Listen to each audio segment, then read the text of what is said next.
আজকে মনে হয় পড়াবে না।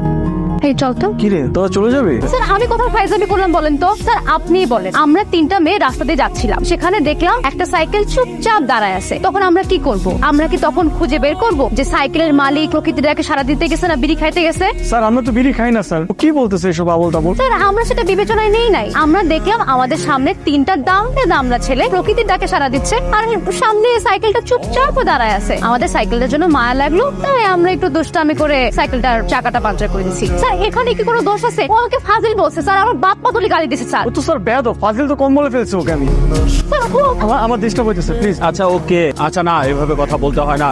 আমি দেখছি, আগে পড়ালেখা শেষ করো। কি আজকে সাইকেল আরামে? সাইকেলের টিউব পাল্টে দিতেছি, কাল পরশু পাবো। ভালো হয়েছে, মেয়েদের সাথে লাগতে আসলে এরকম তোর শিক্ষা হয় নাই না? তোকে তখন ডেউস দিয়ে মনে পড়তেছে না? আবার আসছিস তুই আমার সামনে। আমার জন্য তোমাকে এত কষ্ট করতে হলো, আমি খুবই সরি। তুমি কিছু মনে করো না।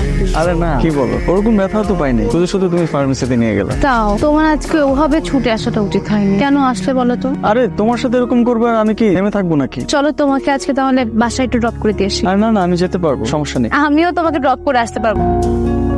তোমার আব্বা কবে আসবে? এবছরই তো আসার কথা খালা, বলছি ঈদের আগে দিয়ে আসবে। তোমার আব্বা বিদেশ থেকে আসলে আমাকে বাসায় আসতে কইও।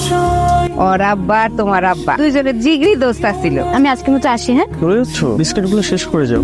আজকের মতো রেখে কেন, যাতে আবার আসতে পারি। শুধু বিস্কিট খেতে আসবে? অসুস্থ মানুষটাকে দেখতে আসবে না? রাতুল, কিরে তুই এনে কি করস? তোর চেহারা এত সুন্দর হয়ে যায় না যে তোর দেখতে আসছি। চেয়ারম্যান সাহেব তোর দেখা করতে বলছে। তোর যখন সময় হয় ওই সময় যাই। শুধু নোট দিলে তো হবে না, একটু পড়াতেও হবে।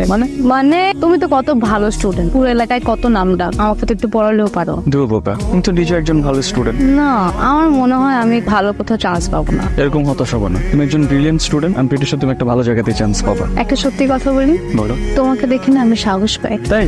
আমিও তোমাকে দেখে সাহস পাই। কিসের সাহস? মারামারি করার সাহস।